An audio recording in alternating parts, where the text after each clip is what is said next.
ClearCheckbook tutorial, signing up with the site. Click the Sign Up Now button at the top of the page, and think of a good username and password for the site. Enter your email address, and then your password, and make sure both passwords match. Agree to the terms of service, which you can read when you click on that link. Now you can choose the guided walkthrough, or just jump into it head first. We're going to take the guided walkthrough. So on this page, you can set up your accounts. By default, we create a couple accounts for you, just a basic cash, checking, savings, and credit card account.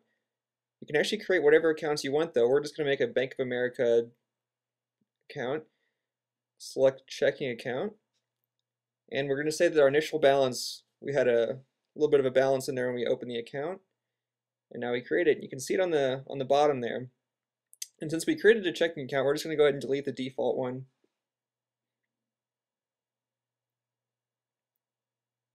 So our next step is to set up our categories. By default, we create a bunch of categories and subcategories for you.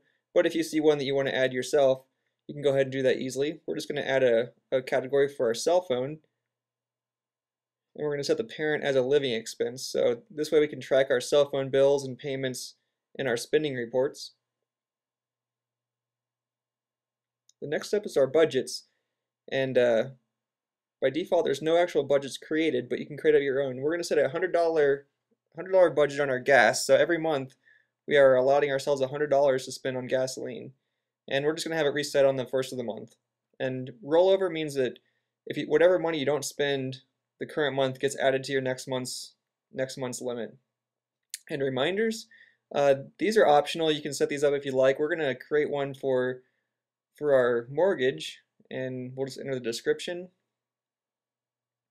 We also have another tutorial that goes a little bit more in depth into the reminders, but for here we're just going to set up a basic transaction of our reminder, and we're just going to have the description be our mortgage bill, and set the account as our Bank of America checking account that we just created, and set the category as our rent and mortgage.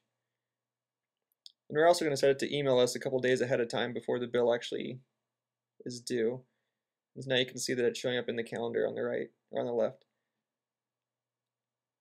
And we're done. So that's how you set up your account. We'll go back to the overviews page. You can see the dashboard. This has quick access to many features. You can add and remove items from this page. And then the checkbook register, so you can actually see the transactions posted here. Once we have a few more transactions added, we'll be able to view reports.